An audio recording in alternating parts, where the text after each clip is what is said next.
Mesdames, Messieurs, bonsoir, bienvenue à cette session d'information dont voici le titre.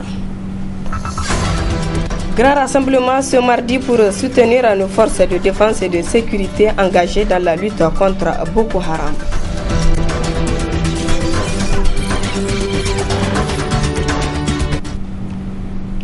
Mesdames, Messieurs, une fois de plus, bonsoir et veuillez nous excuser de ce léger retard. Nous avons un invité sur ce plateau. Il s'agit du bâtonnier de Boissy, barreau de Vichy. Mais bâtonnier de Boissy, bonsoir. Bonsoir, madame. Alors, la population de Niamey, à l'instar de celle des autres régions du pays, a répondu favorablement à l'appel du gouvernement nigérien pour une marche suivie d'un meeting de soutien aux forces de défense et de sécurité.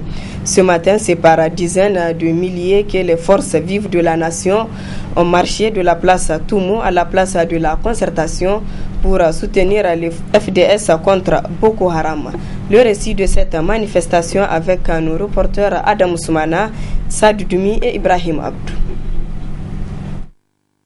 Boko Haram et Haram, notre armée, notre fierté, sont entre autres slogans que l'on peut lire sur les pancartes des manifestants.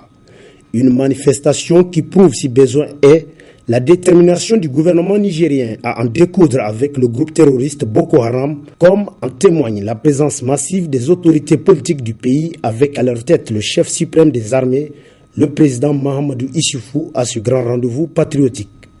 C'est une marée humaine composée de toutes les forces vives de la nation qui a déferlé de la place Toumou à celle de la concertation pour apporter tout le soutien du peuple nigérien à sa vaillante armée. Le peuple nigérien, dans sa diversité, dans une unité d'action sans égale, s'est mobilisé aujourd'hui comme un seul homme pour défendre notre pays injustement agressé par Boko Haram.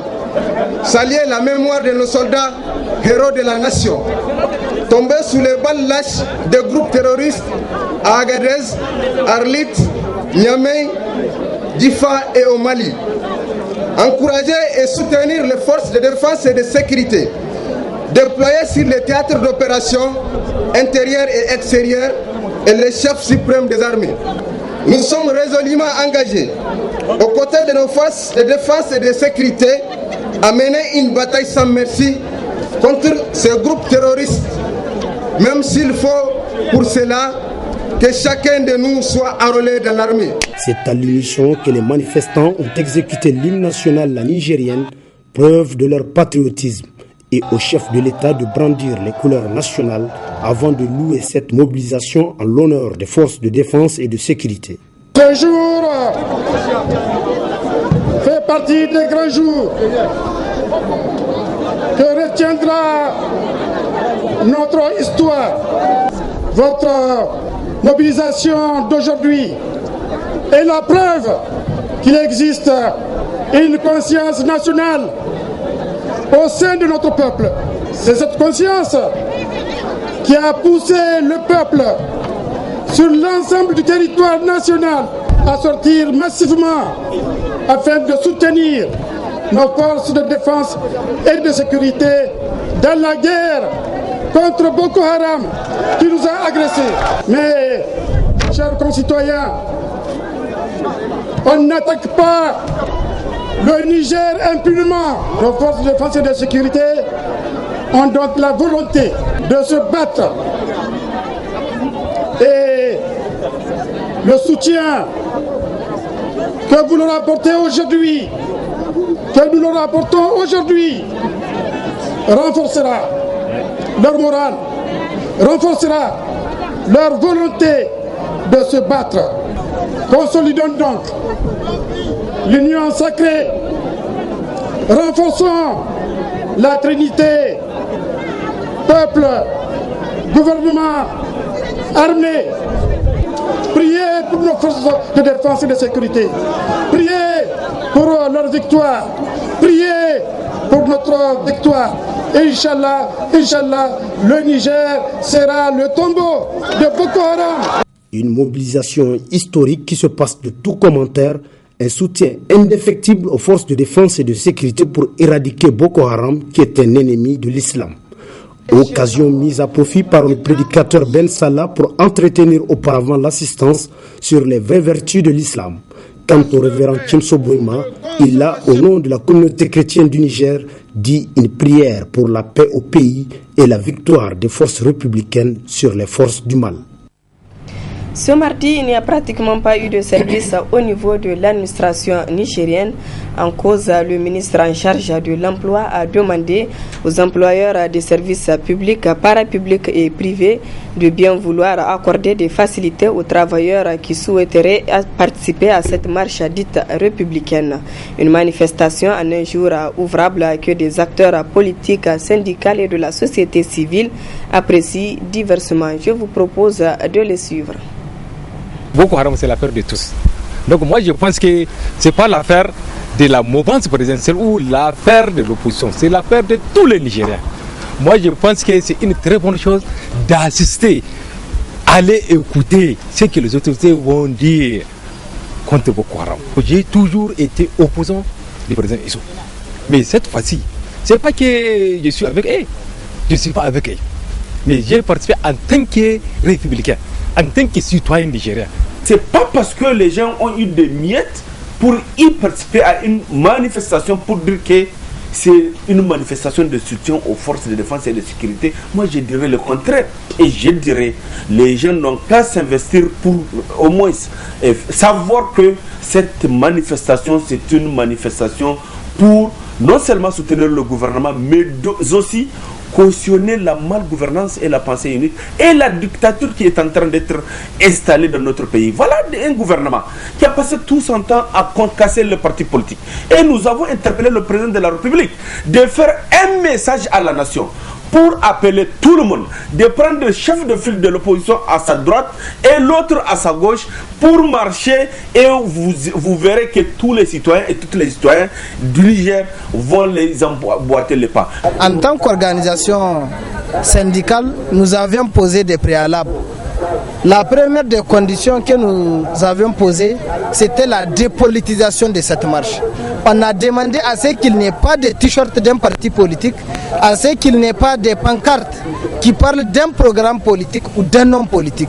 Nous avions été très exigeants par rapport à cette question. Si aujourd'hui, à cet appel du président de la République, personne ne répond, au fond ce n'est pas lui qu'on voit, c'est notre armée, et ça peut avoir une incidence sur le moral de notre troupe. Et nous avons joué un rôle capital dans le cadre de la dépolitisation de cette marche. Le Niger a connu plusieurs attaques du groupe Boko Haram, particulièrement à Difa ces dernières semaines. Et dans les autres villes du pays, la peur commence à gagner, comme à Zender, deuxième ville du pays. Suivez ce reportage. Ils viennent de parcourir les 400 km de désert qui séparent Difa, à la frontière du Nigeria, de la deuxième ville du Niger. Zender, où l'espoir d'un refuge pour ces familles encore sous le choc, après les 5 attaques perpétrées par Boko Haram en moins de 10 jours. Ils ont lancé l'obus près de ma maison, la boutique était brûlée et un enfant est décédé. Aïchatou Salifou, elle, vendait ses galettes de riz sur le marché de Difa le 8 février. Ce dimanche-là, Boko Haram a tiré un obus depuis l'autre côté de la frontière, faisant un mort et 25 blessés. Miraculeusement rescapée, elle a fui avec 25 membres de sa famille pour rejoindre Zender. Sa ville natale, dit-elle, est devenue trop dangereuse. Elle n'envisage même plus d'y retourner. Ce sont les gens de Difa, des petits. Ce sont eux, les Boko Haram. Ce ne sont pas les Boko Haram qui sont venus à Difa. Ce sont les gens de Difa qui ont été enrôlés. L'infiltration, l'enrôlement, la peur du kamikaze. À Zender, les habitants ne parlent plus que de cela. Alors la prudence est de mise. À l'entrée de cette ville de 350 000 habitants, les policiers se succèdent toute la journée pour contrôler véhicules et habitants. Des contrôles indispensables aux yeux du gouverneur de la région.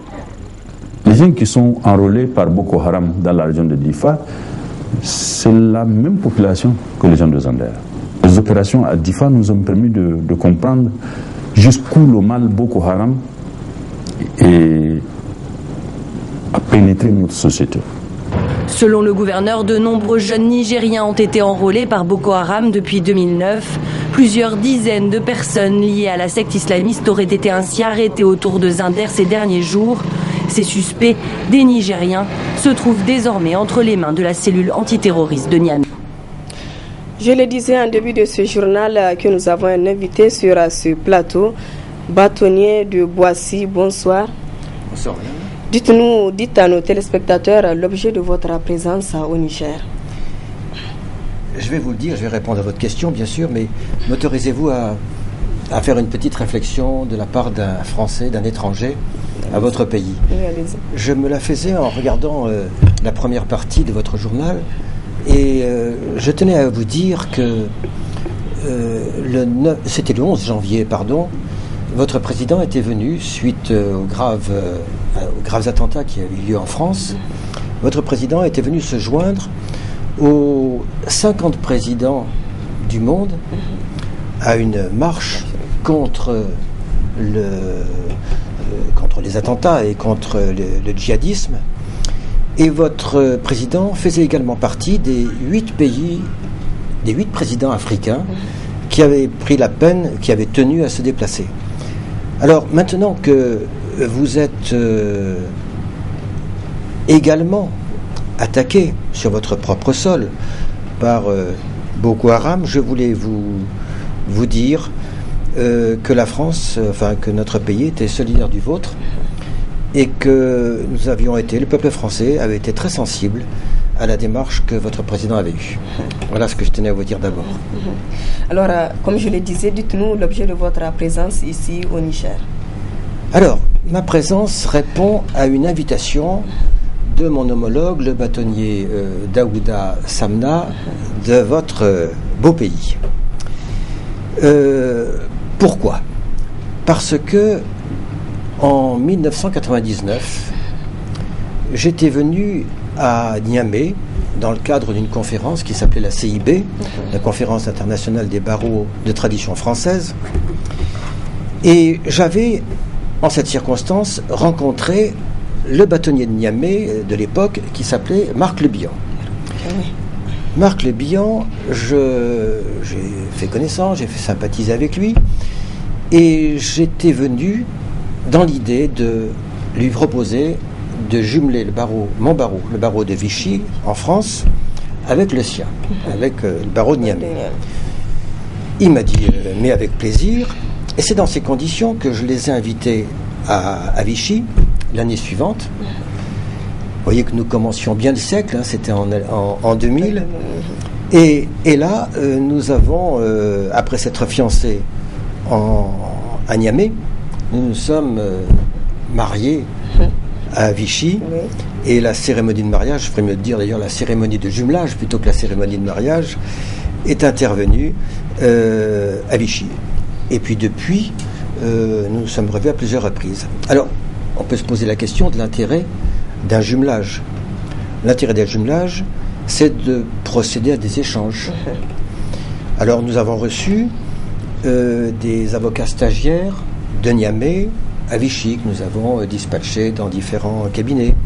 Ça leur a permis de voir comment nous pratiquons le droit dans nos cabinets, dans nos tribunaux.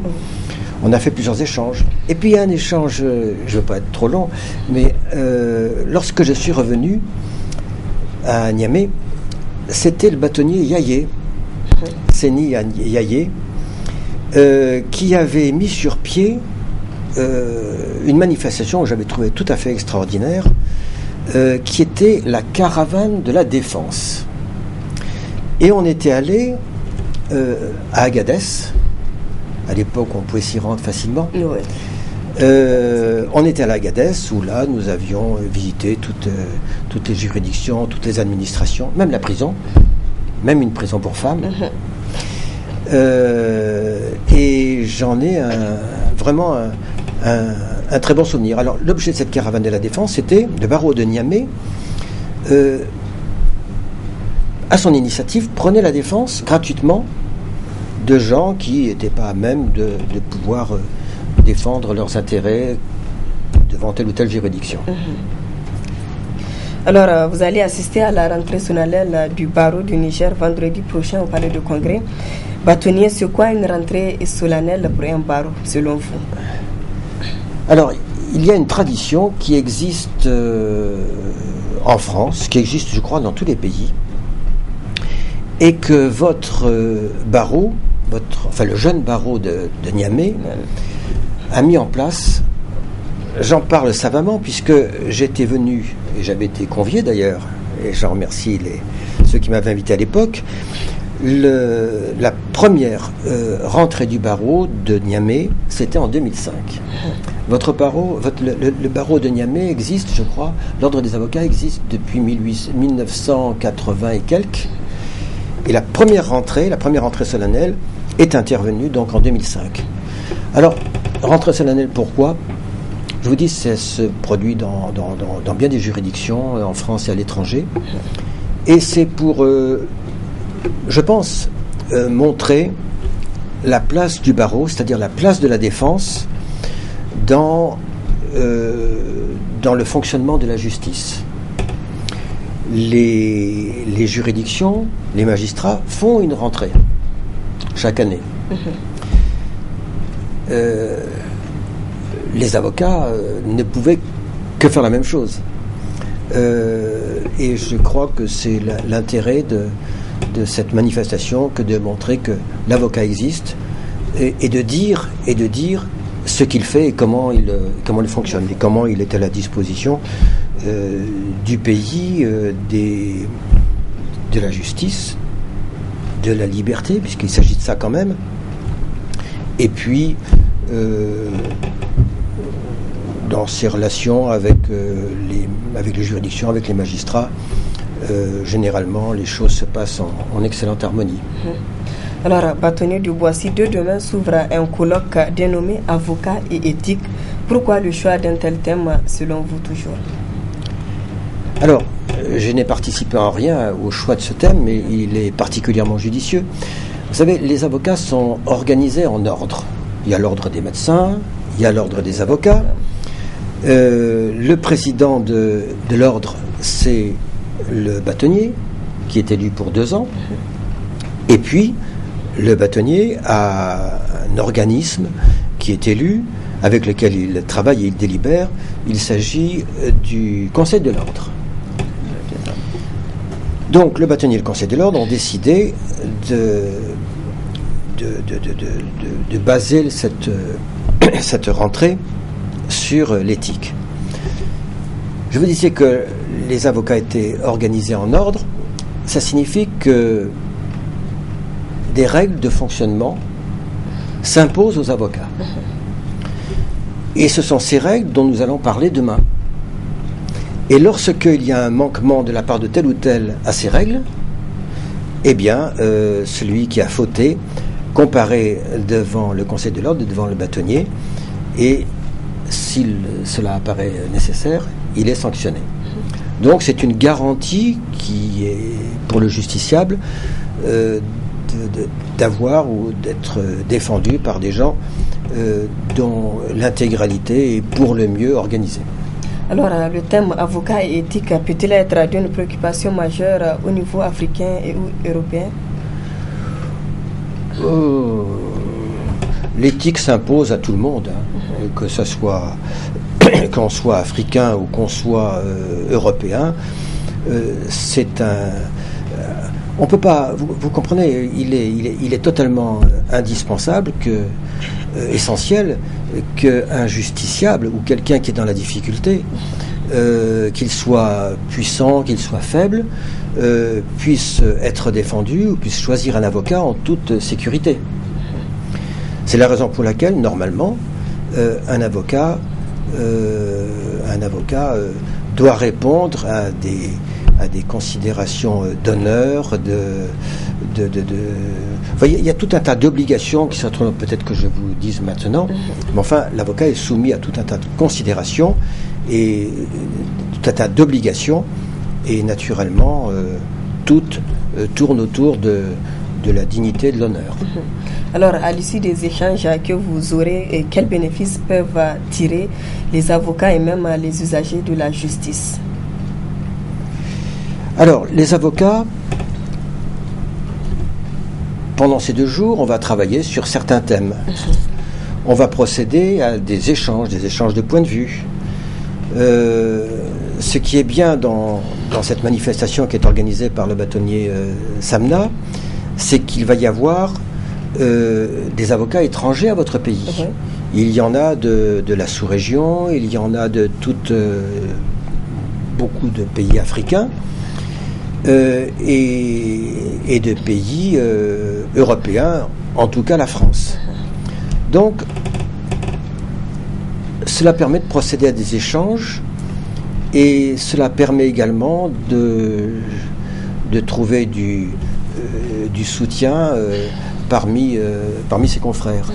Alors, ce que ça peut apporter aux gens, comme on dit dans notre jargon, les médecins ils disent patients. Nous, on parle de justiciables. Et ben ça apporte ce que je vous disais tout à l'heure. Ça apporte, à mon avis, une sécurité. Les avocats sont là pour défendre les gens qui sont dans la difficulté. Et chacun sait que quand on est dans la difficulté, on n'est pas capable de se défendre soi-même. Donc on doit faire appel à un tiers.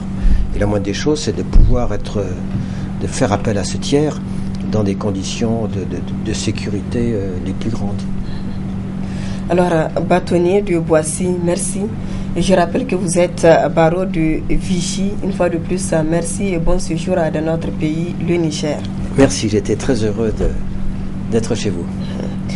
Les riverains de la voie Niamey-Niala côtoient de jour et nuit des tas d'immondices, à l'exemple de celle jouxtant la station Oriba dans le premier arrondissement, et cela constitue une véritable casse-tête pour ces riverains.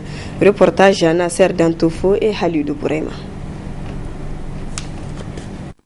Ici, nous sommes au cœur du premier arrondissement, à quelques mètres seulement de la voie Niamey-Niala. Là est créée cette montagne d'ordures ménagères qui bloque le passage pour les usagers. Ces tas d'immondices constituent aussi un danger pour les riverains. Ces tas d'ordures nous périssent la vie, créent des problèmes entre nous. Regarde, c'est une voie, c'est pas un dépotoir. Donc il faut que la mairie trouve une solution pour remblayer le trou avec de la latérite. En plus, ceux qui viennent verser leur ordure, quand on essaie de les empêcher, ils disent avoir payé la mairie à 200 francs CFA.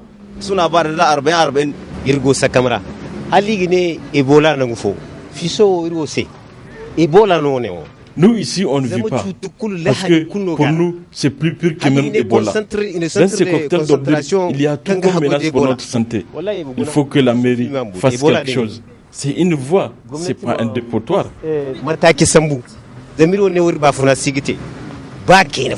La ville de Niamey doit multiplier les efforts et prendre une solution définitive pour que cette montagne d'ordures ne soit qu'un mauvais souvenir pour les riverains qui doivent également contribuer à assainir leur cadre de vie. Du sport, dans ce journal, les matchs de la Coupe d'Afrique des Nations de moins de 17 ans se poursuivent à Niamey. Après avoir été battus par l'équipe nigériane dimanche, passé 2-0, les joueurs du MENA Cadet s'apprêtent à disputer demain soir leur deuxième match avec la Zambie. Et c'est en prélude à ce second rendez-vous que l'artiste Djingiri Lompo est allé déjeuner avec eux ce mardi à l'hôtel Oasis. Le reportage est de Michel Deji et Smaïla Abdoulaye. C'est pour remonter le moral des joueurs du MENA Cadet que Djingiri Lompo a jugé utile de leur tenir compagnie et de leur faire oublier la défaite de 2-0 du dimanche dernier face à l'équipe du Nigeria. Sortez, vous connaissez déjà leurs secrets. Quand ils sont là sur le terrain, ils ont besoin de la présence de la population nigérienne pour pouvoir marquer les... Merci. Applaudissez pour maintenant. Voilà. Vraiment, nous sommes très contents de cette visite. Et tout d'abord, on s'excuse. Nous allons tout faire au deuxième match pour faire plaisir au peuple nigérien. Et nous demandons sincèrement au public de venir assister à nos matchs. Inch'Allah. Le MENA Cadet, ça dit, ils nous ont dit avant-hier, ils n'avaient pas le public. Et parmi les absents, il y a des chanceux qui n'étaient pas venus avant-hier au stade. Donc vraiment, je dis aux gens, faites la facilité aux supporters de remplir le stade général Seyni-Kounti. Depuis qu'ici nous jouons, quand vous voyez le stade rempli, le Niger gagne. Vraiment, je les souhaite bonne chance et plaise à Dieu. Les gens seront vraiment dans leur droit demain et vraiment nous allons gagner.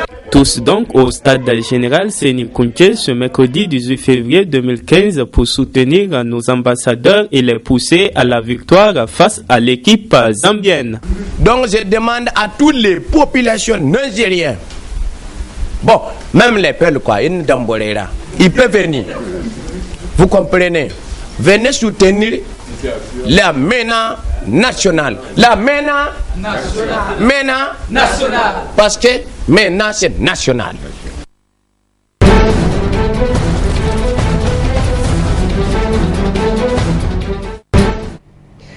L'heure est grave à Madagascar. Comme chaque année, la grande île francophone d'Afrique est touchée par la peste, une maladie mortelle qui a quasi disparu du reste de la planète. Et pour ne rien arranger, il y a des ravages provoqués par 2 tempêtes tropicales successives. Suivez ce reportage. 23 morts et plus de 180 000 sinistrés, c'est le bilan des 2 tempêtes tropicales qui ont frappé Madagascar ces 3 dernières semaines. Dans ce quartier de la capitale Antananarive, l'eau a envahi les maisons, 1500 personnes pataugent dans les eaux usées. Tous les jours, on a les pieds dans l'eau en cuisinant. On ne peut pas faire autrement. On n'a nulle part où mettre les pieds. On a dû chercher des débris de bois pour construire une petite passerelle afin de circuler dans notre maison. On passe de l'eau à notre lit directement. On ne peut même pas se laver les pieds avant d'aller au lit. Donc notre lit est mouillé. Voilà la galère qu'on vit tous les jours. Dépassé, le gouvernement a lancé un appel à l'aide internationale pour reconstruire les infrastructures et aider les sinistrés. Les besoins s'élèvent à plus de 30 millions d'euros. Les problèmes d'insalubrité sont récurrents à Madagascar et favorisent l'apparition d'épidémies. En novembre dernier, il y a eu un mort de la peste dans un bidonville voisin. Jusqu'à maintenant, on n'a reçu aucune aide de la part de l'État, mais seulement du Programme alimentaire mondial qui est venu ici. C'est la misère qu'on vit ici chaque année. Les inondations, les ordures. Certaines personnes ne supportent pas ça et tombent malades, puis cela fait apparaître des maladies transmissibles comme la peste et le choléra.